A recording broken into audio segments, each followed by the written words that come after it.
오늘 하나님 말씀입니다. 이사야 14장 24절로 27절 합독해서 하나님 말씀 큰 목소리로 그리고 확신 있는 믿음으로 하나님 말씀 읽습니다. 시작. 만군의 여호와께서 맹세하여 이르시되 내가 생각한 것이 반드시 되며 내가 경영한 것을 반드시 이루리라. 내가 아수르를 나의 땅에서 파하며 나의 산에서 그것을 질밟으리니 그때 그의 멍에가 이스라엘에게서 떠나고 그의 짐이 그들의 어깨에서 벗어질 것이라. 이것이 온 세계를 향하여 정한 경영이며 이것이 열방을 향하여 편손이라 하셨나니 만군의 여호와께서 경영하셨은즉 누가 능히 그것을 패하며 그의 손을 펴신즉 누가 능히 그것을 돌이키랴. 아멘. 한번 따라 하십시다. 하나님의 경영. 오늘 본문의 말씀 중에 경영이란 말이 많이 나와서 저는 경영학자도 아닙니다. 그런데 이 경영이란 뜻을 찾아보기 위해서 경영이란 하고 인터넷에 쳐보니까 상당히 긴 이야기들이 많이 나오고 복잡하고 어렵더라고요. 복잡하고 어려워요. 근데 한 가지 핵심을 찾았어요. 그것은 뭐냐면 이 세상을 살아가는 사람들이 이런 종교단체와 같이 그 다음 사회단체나 혹시 구호단체라는 곳에서는 영리가 아닌 비영리단체로서 경영을 해가는 거예요. 그래서 다른 사람들에게 뭐 회비를 받든지 후원을 받아서 그 사람들을 더 도와줄 수 있는 그런 비영리단체의 경영체가 있고 또 이제 영리 목적으로서 오직 이익을 추구해서 근데 그 이익이 추구가 어떻게 보면 잘 경영해서 기업을 이루고 그 기업을 통해서 또다시 거기 기업에 딸려있는 많은 식구들, 일하는 근로자들, 회사원들 그런 모든 사람들이 더 잘 살기 위한 거.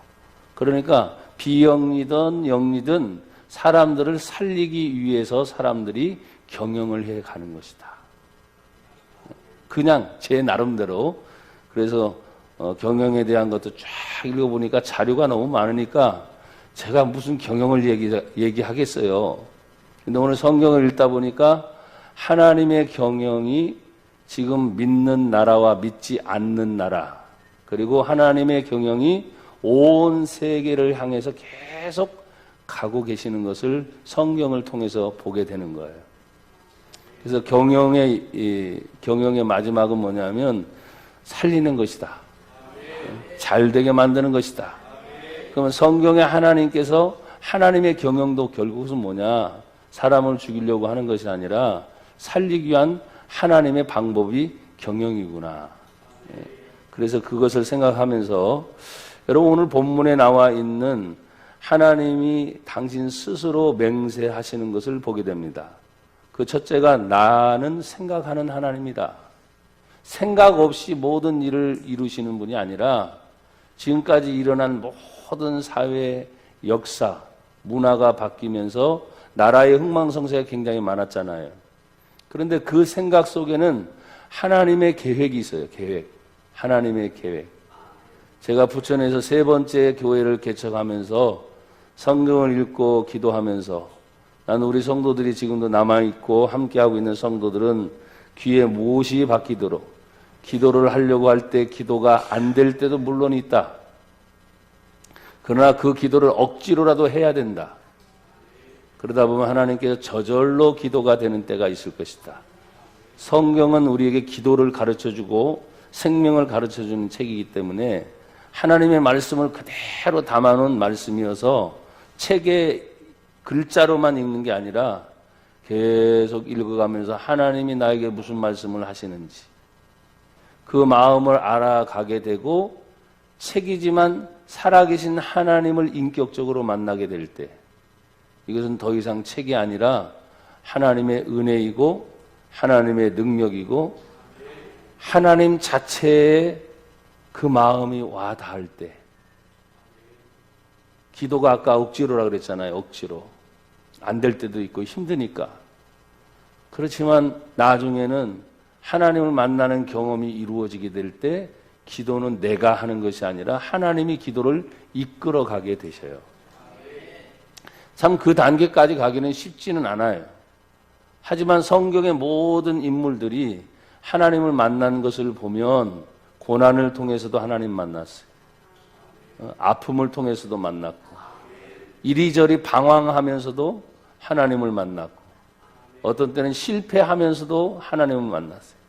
모든 사람이 지금 막 성공해야 된다, 잘 살아야 된다 하는 이런 사회의 가치관 속에 있다 보면 사실은 어떤 지방에 내려가다 보면 극과 극의 차이가 막 있어요.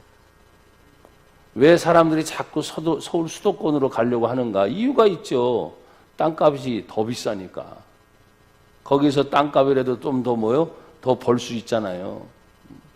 어마어마한 차이예요. 우리가 상상을 초월할 정도로.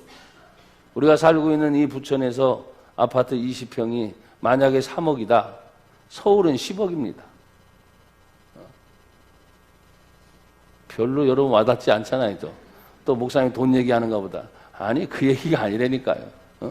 그렇게 많은 차이가 나. 우리나라가 굉장히 잘 사는 나라 가운데 전 세계 중에 이제는 3만 달러를 넘어서는 그런 시대가 됐어요. 그러면 3만 달러가 넘어지게 되면 그냥 말 그대로 잘 사는 나라 중에 세계에서 인정받는 나라가 됐다는 거예요. 근데 그 원화 가치가 달러 앞에서는 힘을 못 써. 우리가 그렇게 미워하는 일본 앞에서 힘도 못 써.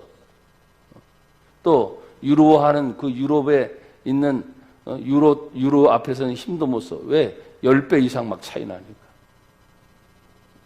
우리나라 돈이 상당히 가치가 크거든요.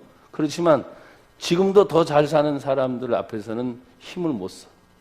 그래서 달러가 올라가서 몇십 원이 올라가냐 안 올라가냐 막 긴장하잖아요. 그냥 그 달러의 가치가 한 사람으로 볼 때는 몇십 원 차이지만 그게 전 세계로 파급 효과를 주는 걸 생각해 보세요. 굉장히 큰 거예요.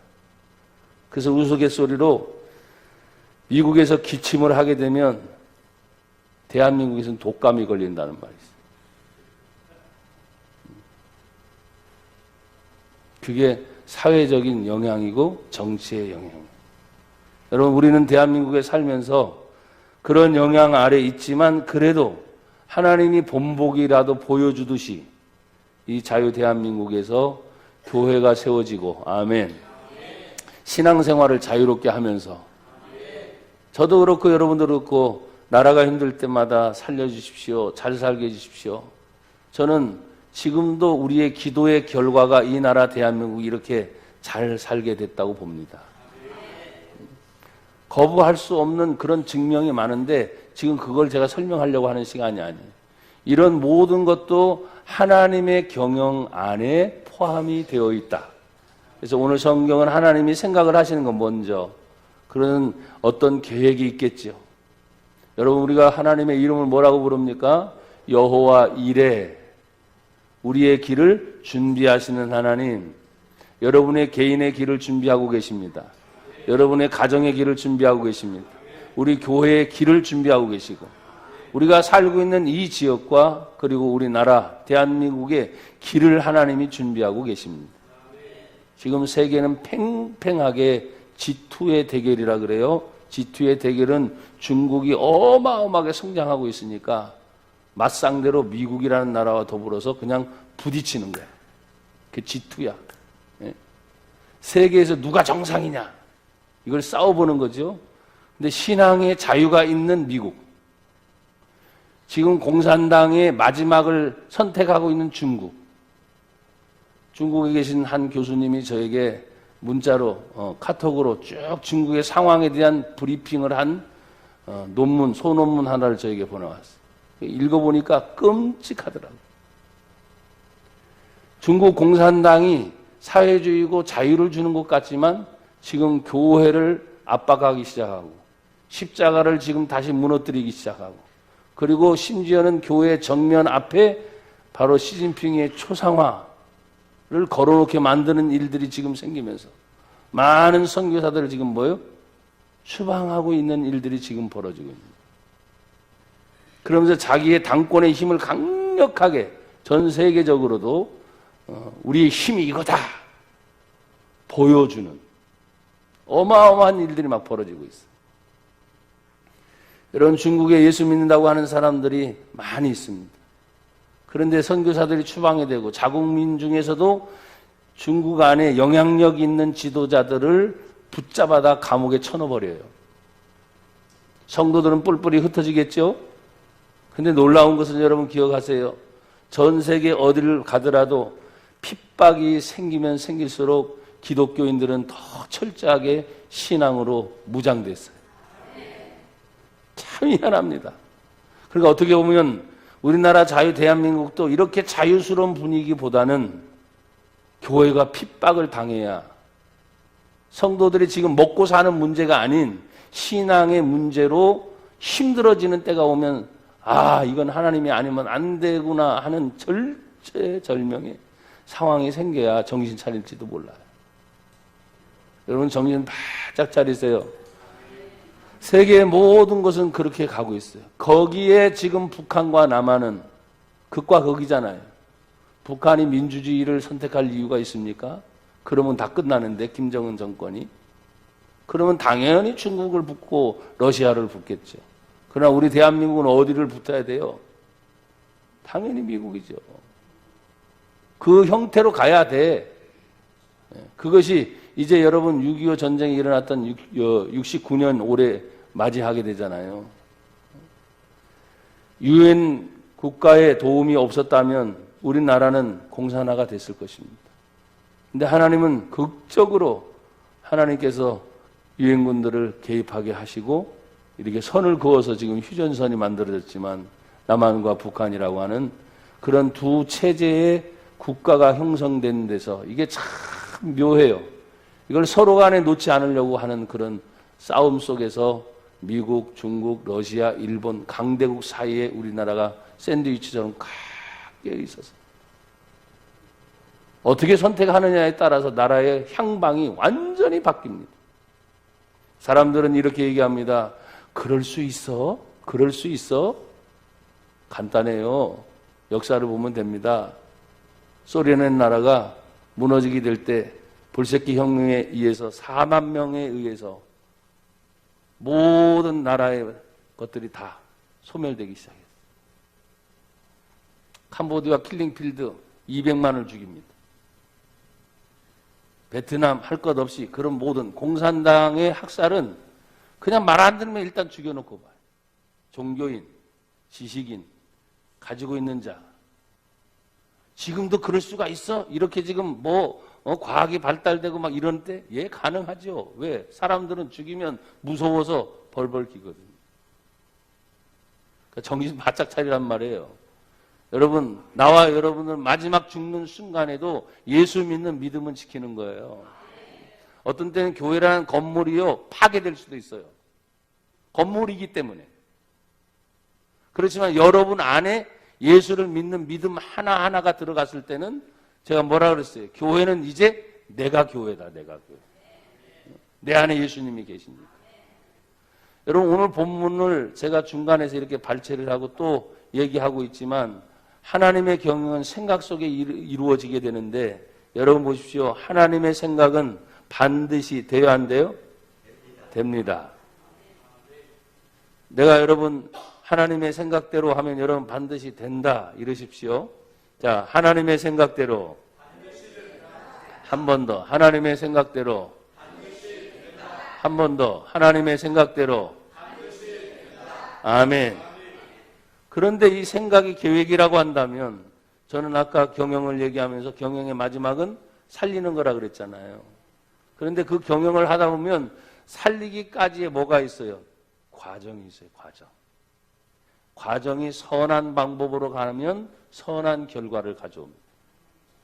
그런 과정이 악한 것으로 가면 악한 결과가 옵니다. 지금도 제가 잠깐 얘기했지만 공산당의 역사가 이제 100년이에요. 100년. 그 공산당의 역사도 어디에서 사람들은 찾아냈느냐? 성경 중에서 찾아냈어요. 왜? 가난한 사람, 힘든 사람, 억눌린 사람들을 가지고 있는 사람들의 있는 것을 가져다가 어떻게 해요? 공평하게 나눠주면 돼. 굉장히 좋은 법칙이에요. 왜? 모두가 다 공평하게 살아야 된다는 거니까. 근데 아쉬운 점은 뭐냐? 누군가는 집권을 해야 돼. 그게 당이죠. 근데 그 사람들 중심으로 배분을 하게 돼. 그러니 어떤 사람은 더 잘 살고 더 강력한 힘을 가진 힘이 있겠죠. 그게 공산당 정권이라 그래요. 그럼 안 맞잖아. 지들은 잘 살면서. 그게 무너지는 걸 지금 무서워하는 거죠. 그래서 정말 공산주의는 나쁘지 않아요. 왜? 모든 사람에게 공평하게 갖는 거. 근데 뭐가 빠졌는지 아십니까? 그리스도의 사랑이 빠져 있어요. 조건 없이.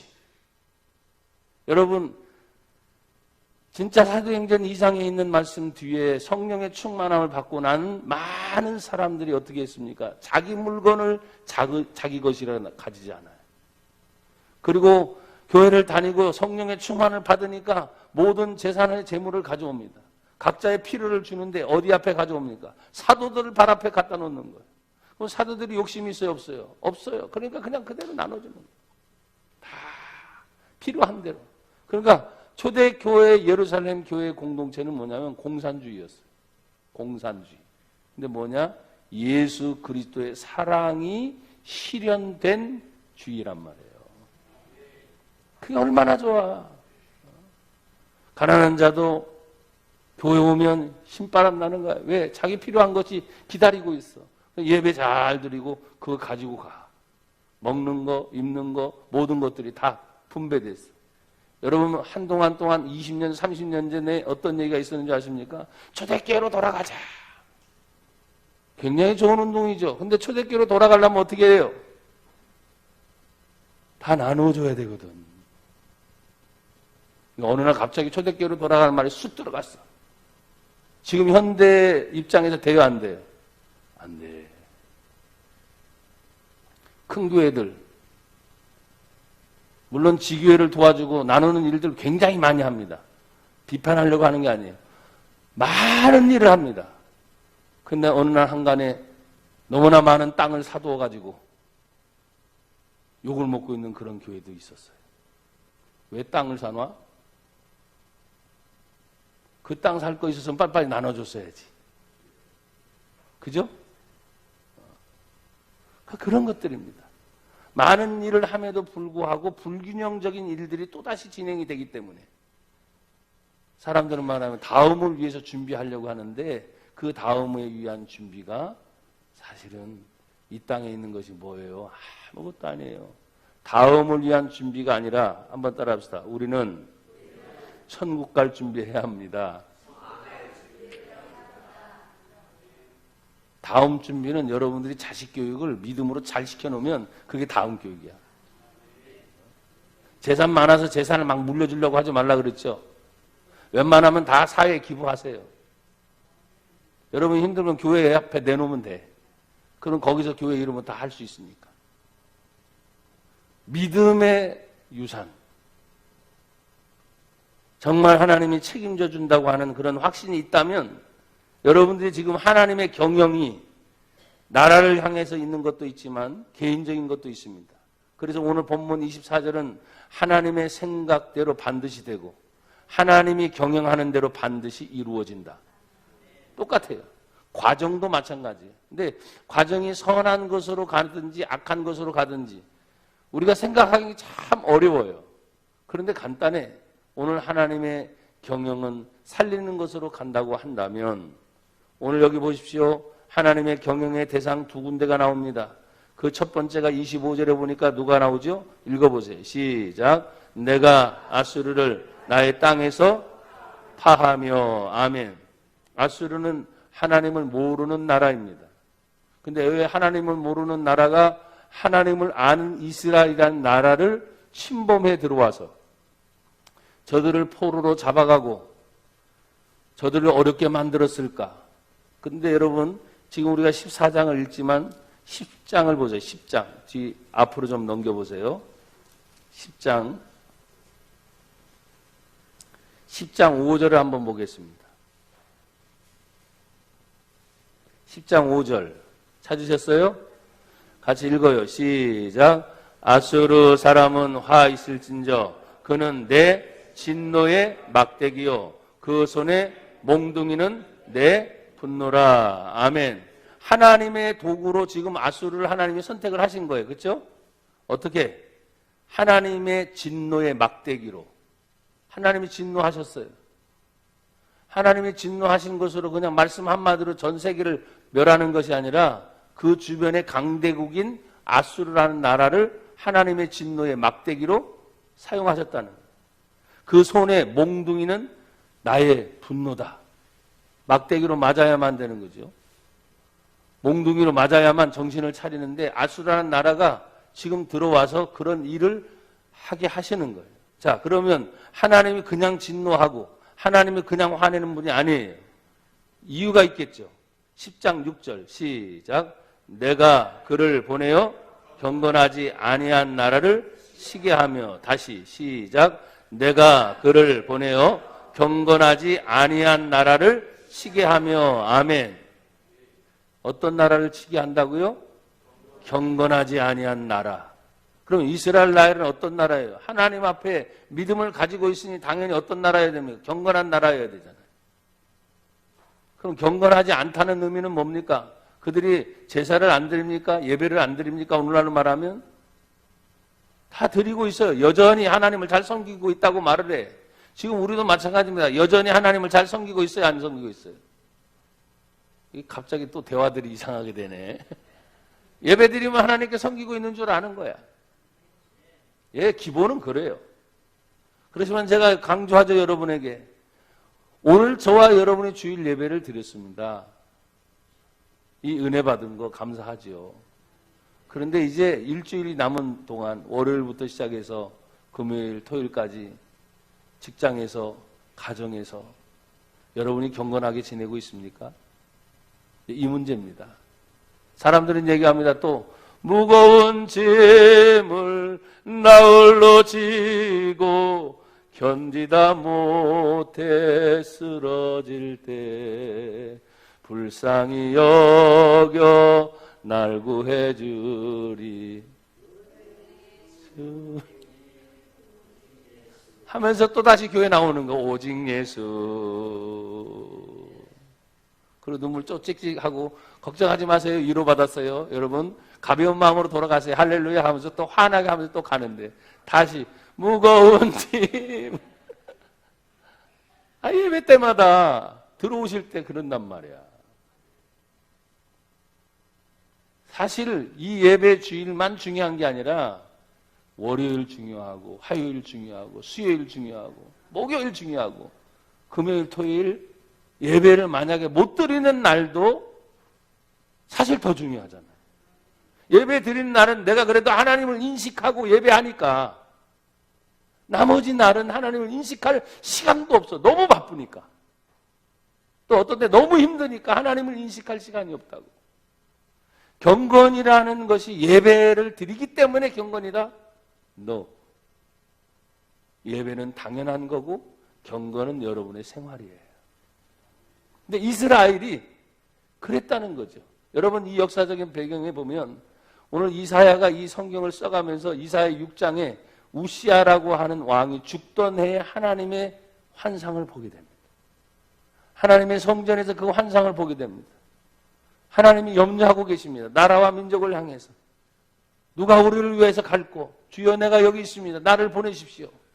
그리고 선지자로서 활동을 합니다. 그 우시아 왕이 오늘 본문에서 6장에 나오고 지금 10장에 이 얘기가 나오고 우리가 14장을 읽었잖아요. 그 14장의 마지막에 누가 나옵니까? 아하스 왕이 나오는 때까지 활동을 해요. 근데 그 사이에 누가 빠졌냐? 우시아 왕, 요담 왕, 아하스 왕. 그러니까 할아버지, 아버지 아하스 왕 자기 대에 오기까지 3대에 걸쳐서 우시아 하나님께 바르게 살려고 몸부림쳤습니다. 요담 왕 몸부림쳤습니다. 근데 아하스 시대에 딱 와가지고 엉망진창이 됩니다. 예배는 예배를 드리죠. 그러나 받아들이는 우상의 섬김 내버려 둡니다. 이방 신상이 들어오는 거 내버려 둡니다. 좋은 게 좋은 거니까 그냥 완전히 물러나게 됩니다. 그때 이 아하스 때는 왕 중에서도 가장 하나님 앞에 경건하지 못했고 백성의 정치를 펼쳐나갈 때 지 멋대로 하나님은 안중에도 없이 그런 일을 펼쳐갈 때 하나님은 뭐예요? 아수르라는 나라를 등장을 시켜서 내가 지금 진노의 막대기를 내리친다. 내가 분노의 몽둥이로 너희를 내리친다. 내가 이렇게 하는 이유는 그를 보내어 경건하지 아니한 나라를 치게 하고 내가 그에게 명령하여 나를 노하게 한 백성을 쳐서 탈취하게 하며 그들의 것을 노략질하게 하고 또 그들의 길거리를 진흙같이 짓밟게 하려 함이라. 여러분, 이 우리나라 대한민국이 잘 산다고 지금 생각하면 안 된다고 제가 누차 말씀드렸어요. 1인당 GNP가 3만 달러를 넘어간 것이 2017년부터라고 얘기하는데 와닿는 갭을 보면 우리 여기 부천에 살고 있는 우리 동네에 살고 있는 여러분 죄송해요. 3만 달러 넘는 사람 단 한 사람도 없어. 우리들은 웃지도 않고 표정도 아주 무표정하네. 나와 상관없이 그냥 국가 전체 총 인구의 1인당 소득이 그냥 3만 불로 때리니까 와 그런데 저도 그렇고 여러분도 그렇고 3만 달러 누가 3만 달러야. 없다니까. 있는 분들은 좀 웃어보세요. 없어. 와닿지 않아.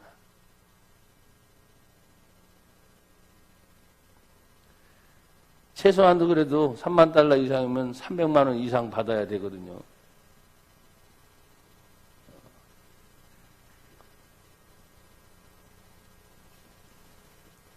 사람들이 잘 산다고 하는 것에서부터 이상하게 우상을 섬기는 것들도 그냥 아픔을 줍니다. 여러분 10장 10절에 보면 이런 말씀이 있습니다. 내 손이 이미 우상을 섬기는 나라들에 미쳤나니 그들이 조각한 신상들이 예루살렘에도 사마리아의 신상들보다도 이미 뛰어났느니라. 예루살렘이 어떤 곳입니까? 사마리아는 일단 유다와 또 이스라엘로 나눠지면서 남이스라엘과 북이스라엘로 나눠지면서 예루살렘은 그래도 믿음을 지키려고 몸부림쳤던 땅인데 사마리아는 두말할 것도 없고 왜? 이미 다 타락해가지고 전쟁을 하는 순간 사람들이 말입니다. 사마리아 땅에 있는 사람들이 그냥 있는 게 아니라 포로로 잡아서 남의 나라에 보내버려요. 그리고 남의 나라 사람을 사마리아로 이주시켜가지고 짬뽕을 시켜버립니다. 그러니까 여러분 보십시오. 하나님을 섬기는 것도 없어져 버리고 이방의 신상과 우상들이 들어와고 완전히 짬뽕이 되니까 하나님이 그걸 쳐다볼 때 얼마나 속이 상하시겠어요. 지금 우리가 교회를 세워놓고 하나님만 섬긴다고 말하지만 하나님만이 아니에요. 거기에 가장 무서운 우상이 있어요.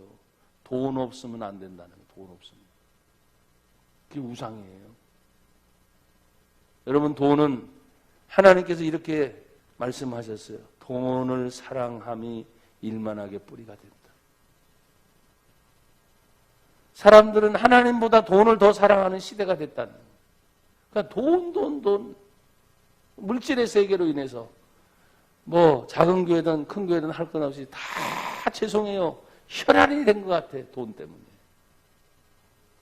예수님 때문에, 믿음 때문에, 말씀 때문에, 성령 때문에, 내 영적인 것 때문에 막 고민하면서 애 낳는 것이 아니라 교회 와서 기도하는 거 봐도 그냥 또 빌고 있는 기도의 내용 보니까 어떻게 하면 잘 살아가, 잘 사는 거, 어떻게 하면 성공하는 거, 어떻게 하면 뭐 갖는 거.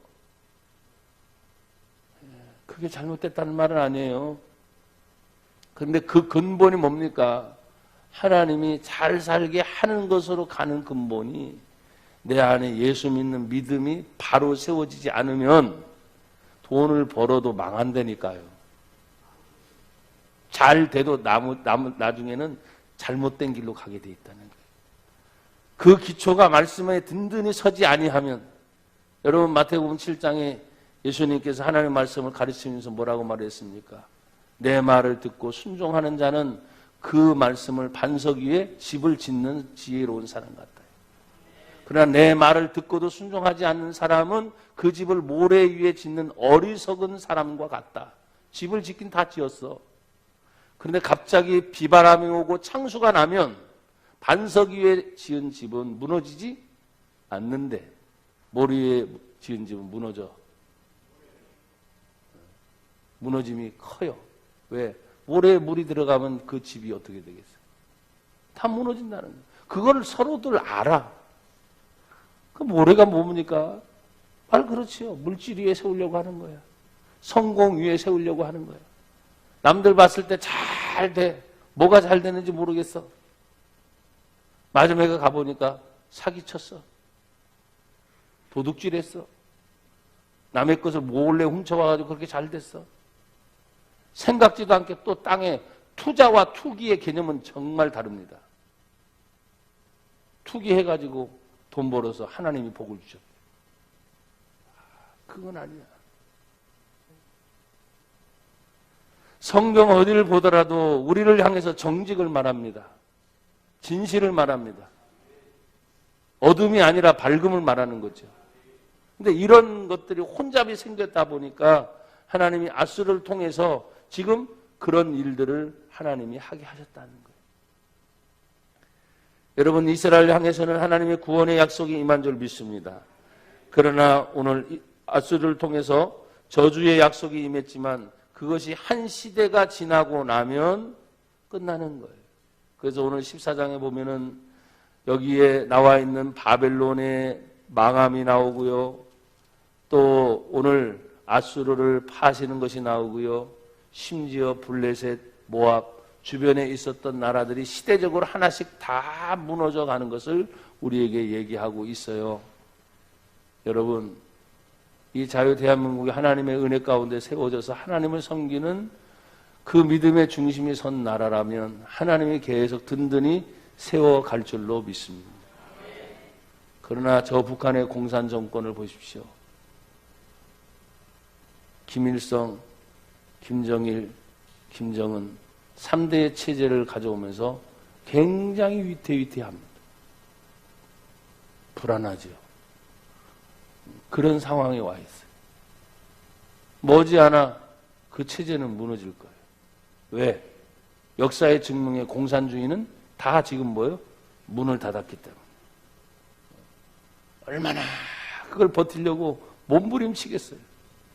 자신들의 생명과 같은 핵무기를 포기하라? 안 되는 거죠. 왜? 그게 없으면 어느 때든지 공격당할 수 있습니다. 마지막은 뭡니까? 너 죽고 나 죽자. 가장 무서운 게 핵이니까. 우리를 건들면 다 죽어. 우리만 죽는 게 아니야. 그러니까 못 건드리는 거예요. 간단한 이치예요. 근데 그걸 버리라고요? 쉬운 일이 아니라니까.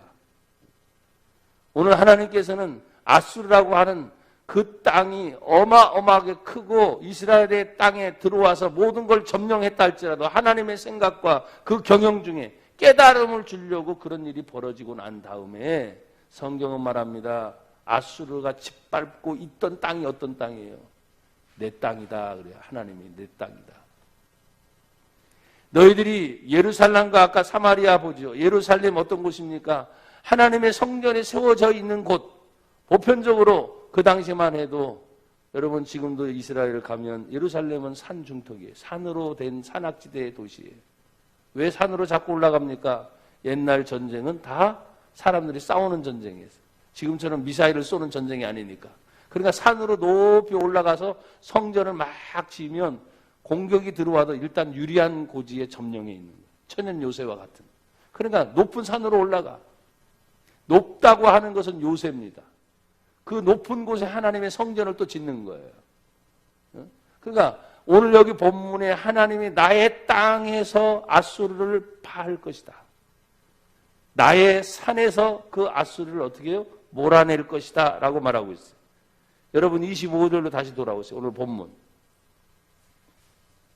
이사야 14장 25절 같이 읽어요. 시작. 내가 아수르를 나의 땅에서 파하며 나의 산에서 그것을 질밟으리니. 아멘.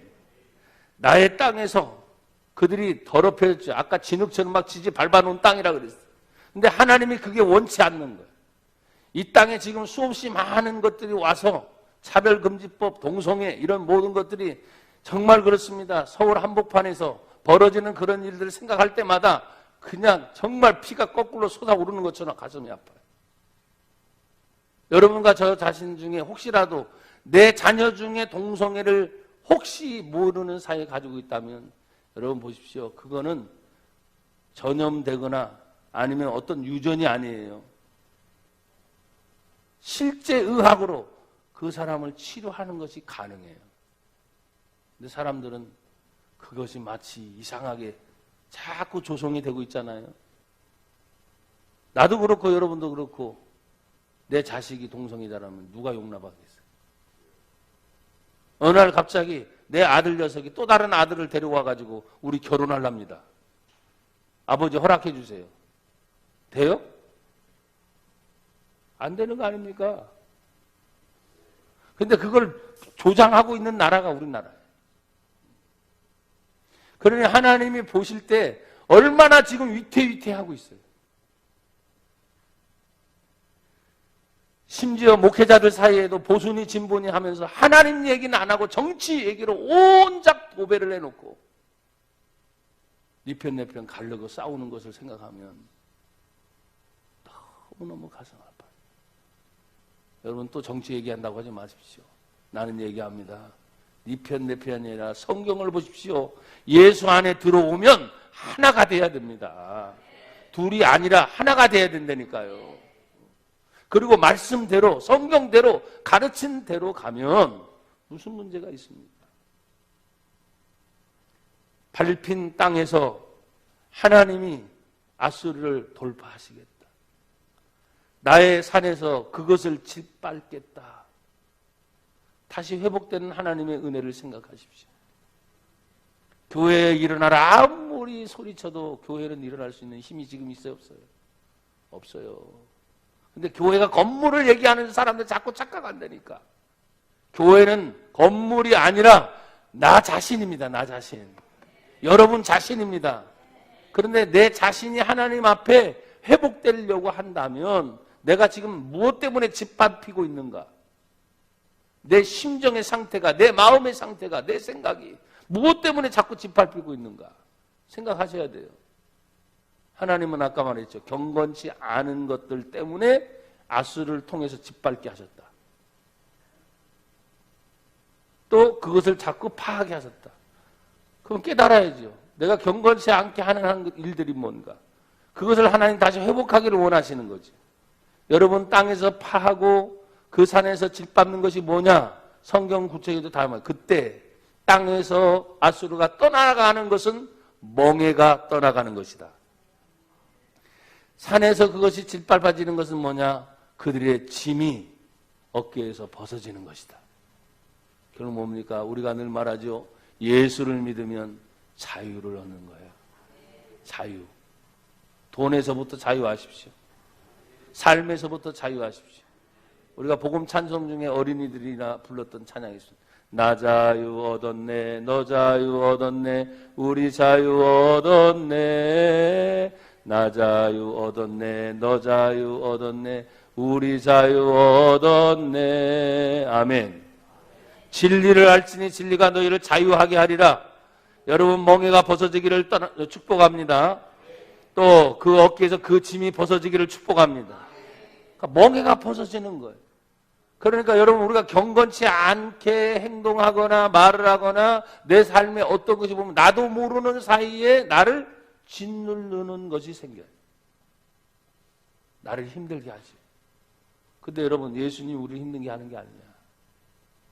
수고하고 무거운 짐진 자들아 다 내게로 오라. 내가 너희를 쉬게 하리라. 그런 예수님이 우리를 무겁게 하시는 게 아니에요.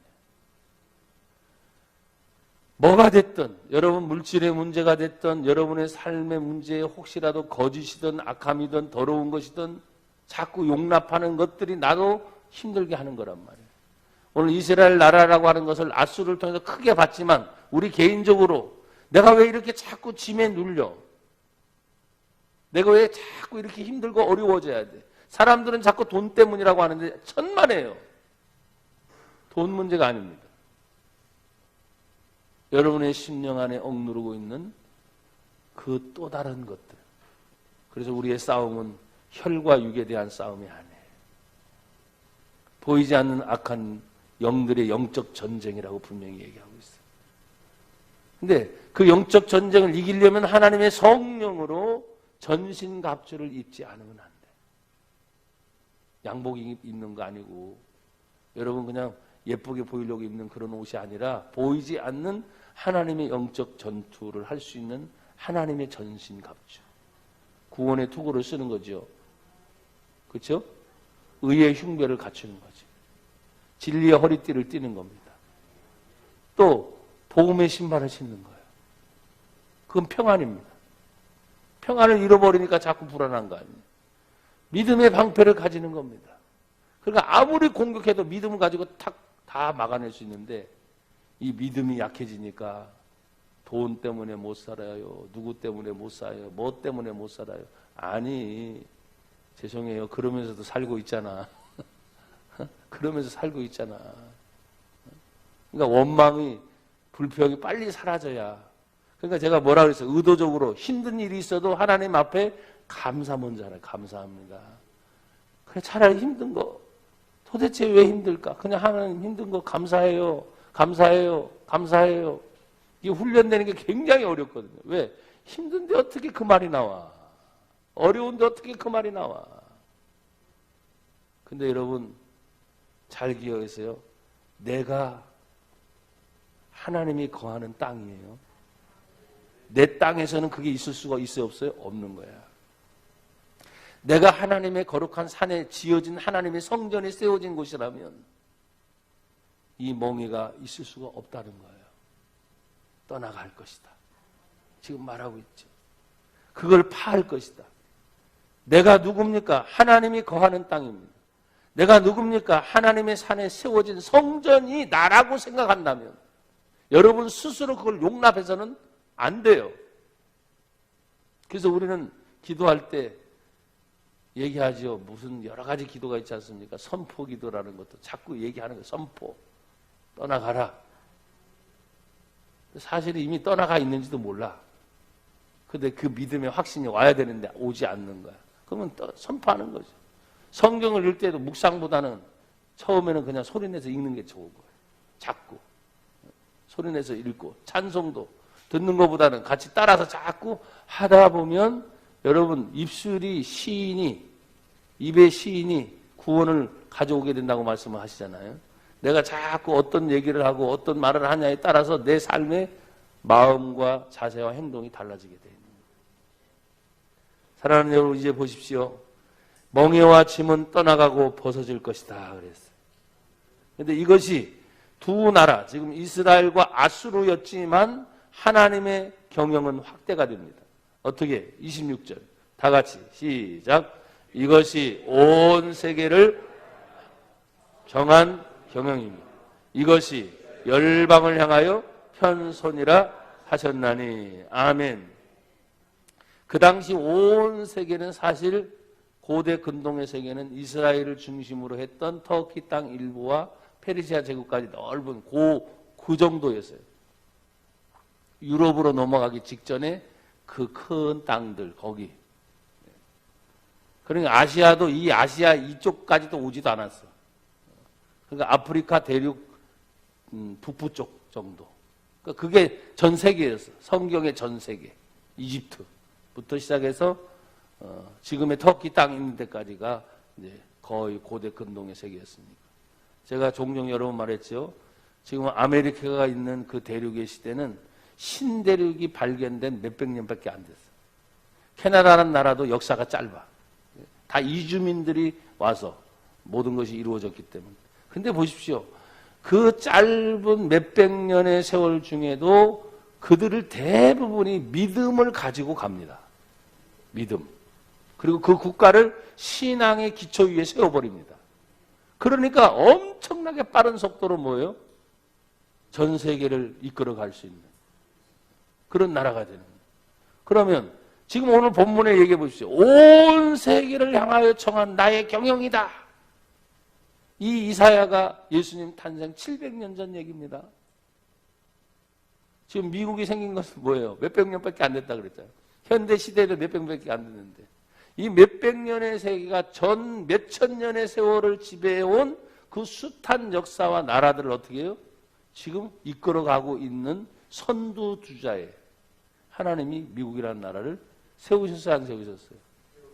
예, 거부할 수 없습니다. 세우셨어요. 또 영국이라는 나라, 독일이라는 나라, 이런 여러 나라들을 하나님이 본보기로 세우셨어요.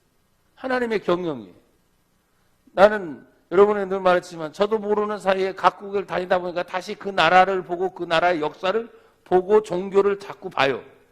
아, 그렇구나. 하나님의 계획이 이렇게 막 펼쳐져 나갔을 때 성경의 마지막은 뭐냐면 열방을 위하여 편 나의 손.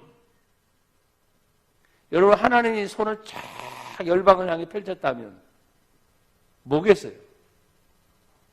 내가 여러분에게 그렇게 말할 때 여러분 마음속에 지금 뭐가 와닿습니까? 하나님이 세계 열방을 향해서 편 나의 손이다. 어느 날 하나님이 폈다면 하나님이 다시 움켜잡을 때가 있으시겠죠. 구원의 손을 펼쳤다면 이제 그 구원이 끝날 때가 되면 다시 손을 접으실 때가 있어요.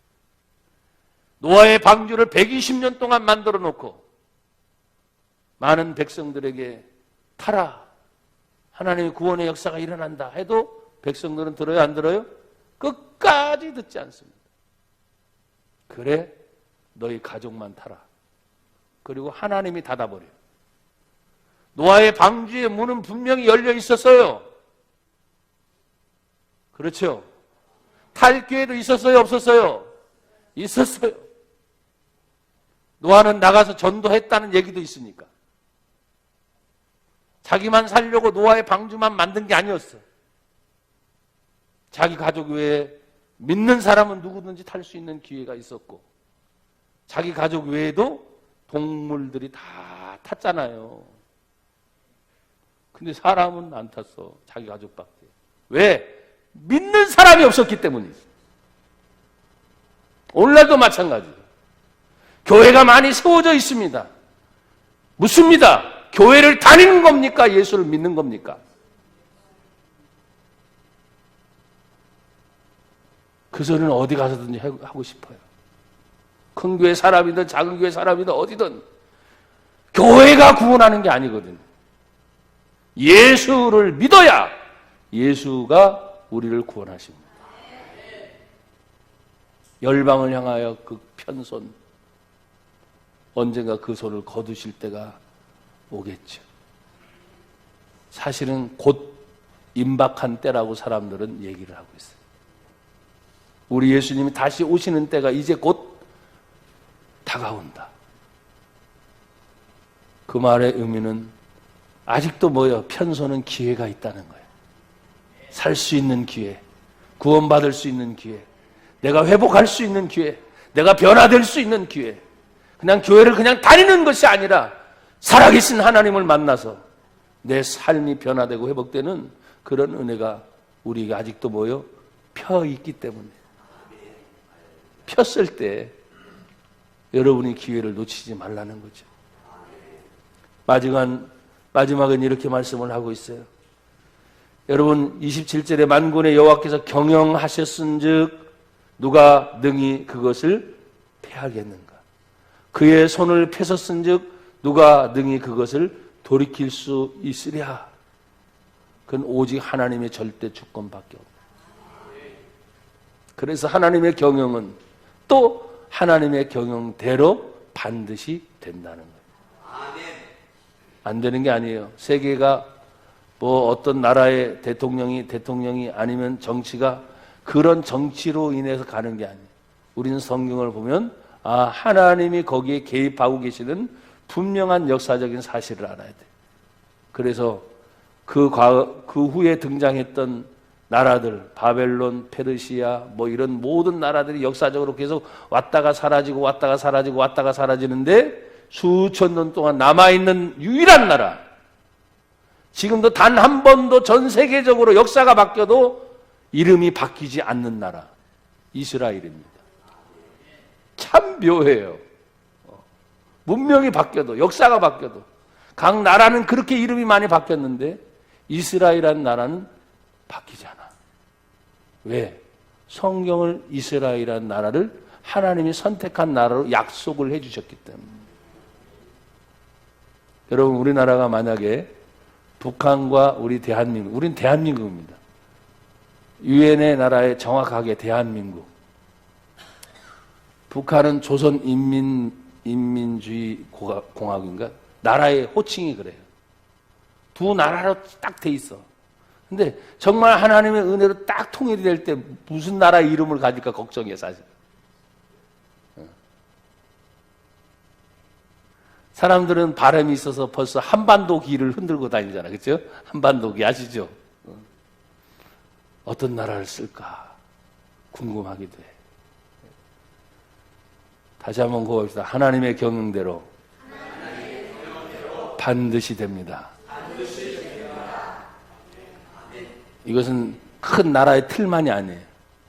우리 자신 개인에게까지. 그럼 하나님의 경영에 대해서 여러분 이해를 하셔야 돼요. 어디 다시 성경을 보는 거예요. 어떻게 움직이고 계시는가. 성경을 아무리 봐도 죽이는 길로 인도하시는 분은 아니죠. 그렇죠? 살리는 길로, 생명의 길로, 구원의 길로, 영생의 길로, 정말 하나님을 잘 믿는 백성들을 향해 하나님 축복의 길로 인도하시는 걸 보면 지금 힘들다 어렵다 해서 여러분이 괴로워할 게 아니야.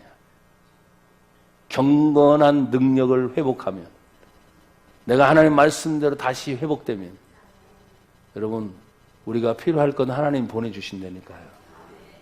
기도하십시다. 하나님 감사합니다. 주의 은혜 안에 오늘도 하나님의 경영에 대해서 생각했습니다.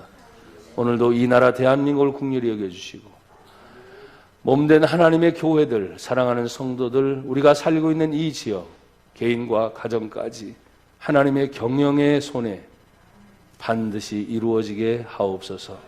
예수님 이름으로 기도합니다. 아멘.